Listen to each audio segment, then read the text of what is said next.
Good morning, ladies and gentlemen. Welcome back to this Monday morning with business coach Moloy. And this is a journey of 34 days of our series, part of 5. Very important day for me personally, and I shall reveal the reason why it is so important for me as a business coach and as the founder of Beyond Red Ocean Consulting. And at the outset, my deepest gratitude to everybody out there who has helped me become what I am today. And there are people who I have expressed my gratitude today morning, and there will be people who I'll be expressing my gratitude throughout this week. But this is extremely important, and I shall reveal it. Today, I'm doing this from the beautiful city of Goa, raining outside, and an event about to start in the next 55 minutes. But when I step back and I look at myself from 2019, when I invested as a business coach, or wanted to become a business coach, and I had no clue what business coaching was all about, but I wanted to do something because I'm coming from the sales and marketing background and the training and the executive coaching background and teaching background. I wanted to do something. And I started the journey as a solopreneur. And one thing that struck me in one of the videos that I watched, that I realized, not watched, I read and realized, is the journey of a solopreneur is all about that seesaw.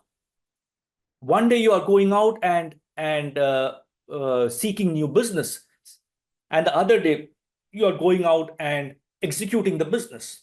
As a result, because you've stopped seeking business, once the project ends, you're back to square zero because you have no new business. So this is a constant seesaw that we all undergo when we are at the solopreneur stage. But that is the time when you hit that wall and you start hitting that wall and you constantly hit that wall, and with the help of people around you, you are now focused on making this journey from the solopreneur to the entrepreneur. And the journey is not easy, because there's a huge amount of change that has to happen in the life of the solopreneur first before that change happens in the business. So because today is that day when last night when I was over the past couple of days, when I was stepping back and looking at my journey over the past 5 years and how I am still trying to make the journey from a solopreneur to an entrepreneur. Yes, we have 6 other coaches with us. Yes, we have 2 offices. But still somewhere there is this constant conflict. So today in my Power of 5, I thought, let's talk about those 5 challenges that a business owner faces when moving from a solopreneur to an entrepreneur. Because this is the pivotal step in the journey of the business owner. And if he's able to break through, he's able to break through for the long haul. But a lot of people, and I've seen and known a lot of people who have given up because they could not make the transition, and they stepped back and said, to hell with it. Because I have been managing my operations, my marketing and sales and my finance and my client servicing. Whereas as an entrepreneur, I need to build teams, I need to delegate, I need to have measure their responsibilities, scale up the business. There will be people in my organization who I will not like, but they are good performers. There are people whom I like a great deal, but I have my positive biases because they are not performing. While the excitement of growing this business is very enticing, the transition brings about several challenges. And today I'm going to talk about those 5 challenges. And the first of them is letting go of control, the most difficult thing.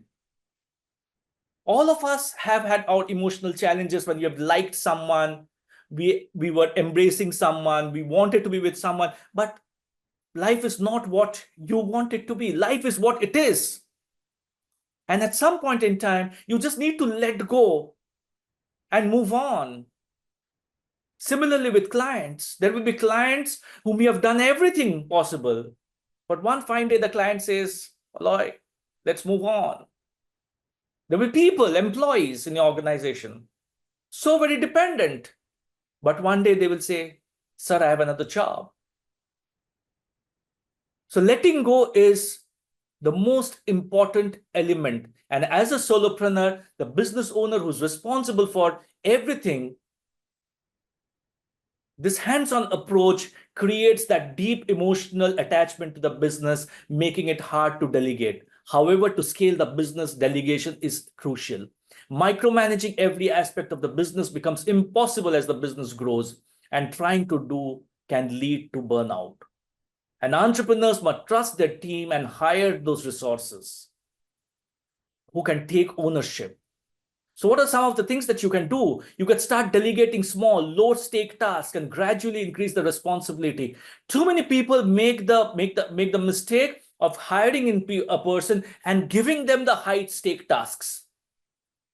And when those because you have not tasted the competency of that person, the ownership of that person, and when the ownership is not taken and your high-stake tasks get impacted, you again come back into that shell of that delegation doesn't work. Delegation will work when you start small. Start delegating small. And as the confidence in that person builds, start delegating the high-stake tasks. And then build the systems and the processes to be able to measure those high-stake tasks. Second, building and leading a team. When transitioning from a solopreneur to an entrepreneur, the business owner must shift from working alone to leading a team. And this requires a very different skill set: leadership, communication, ability to inspire, motivate others. Most solopreneurs are expert in their industry, but they do not have the experience of managing people. Effective leadership is essential to a success of a team. It's very easy to say that teams don't perform. Poor management can lead to low morale, high turnover, and poor performance. So as an entrepreneur, what can you do? You need to develop yourself first. Take the time to develop leadership skills. Take the time to develop your mental skills. A clear vision of your company and a strong communication of that vision to the team will help create alignment. Be patient and understand that leadership is a learning process. You will make mistakes. Don't be too hard on yourself when you make the mistakes. Make mistakes as a part of your journey. Number 3, and I mentioned this to a lot of people, if there are 100 employees in your organization, 99 of them are doers. Only one of them is the strategic thinker. And this is where the solopreneur needs to transition from the tactical to the strategic thinking. As a solopreneur, you're focused on tactical, day-to-day operations, fulfilling client orders, managing accounts. I have done it and constantly do it even today. But when I'm moving into the entrepreneur role, the focus is to shift from the tactical task to strategic, and it's not easy because your tactical tasks lead to revenue. Letting go of certain tactical tasks to move into the strategic tasks could possibly mean letting go of certain revenue. And entrepreneurs need to think about the long-term growth. This shift in focus is essential for the business to thrive. Strategic thinking involves analyzing market trends, identifying opportunities. What else can I do? What are the risks I can take? What are the calculated risks I can take? What are the things that I can move into? Knowing very well, I don't know how I will do it, but moving into it. It also means understanding that not all opportunities should be pursued. Sometimes the best decision is to say no. So set aside time for your strategic thinking. And I mentioned this. There's a video that has come out recently that whatever time you may be working as an entrepreneur or a solopreneur, I don't care. It could be 8 hours, 10 hours, 12 hours, 14 hours, 16 hours. I don't care. But 1/3 of that time should be invested in strategic thinking. Working with a mentor, a business coach, joining advisory groups can provide valuable insights and keep entrepreneurs focused on the big picture. Fourth, managing finances at scale. As a solopreneur, managing finances is relatively simple. A business owner typically has a clear understanding of the income, expense, cash flow. However, as the business grows and more employees, more clients, more operations come into play, financial management becomes significantly more complex. And one of the biggest lacunae of most entrepreneurs are they are financially not knowledgeable enough. Entrepreneurs need to understand how to manage payroll, taxes, budgeting, financial forecasting. Poor financial management can lead to cash flows, which are one of the most leading causes of business failure. Constantly have an eagle eye on your cash flow. Your cash flow, positive, negative, should be at the tip of your tongue at every possible time. Entrepreneurs must have a clear grasp of profitability, especially in the manufacturing businesses. What is your COGS? What's your manpower? What's your overheads? Am I making money? You may be burning cash. That's okay, as long as you're aware that you are burning cash.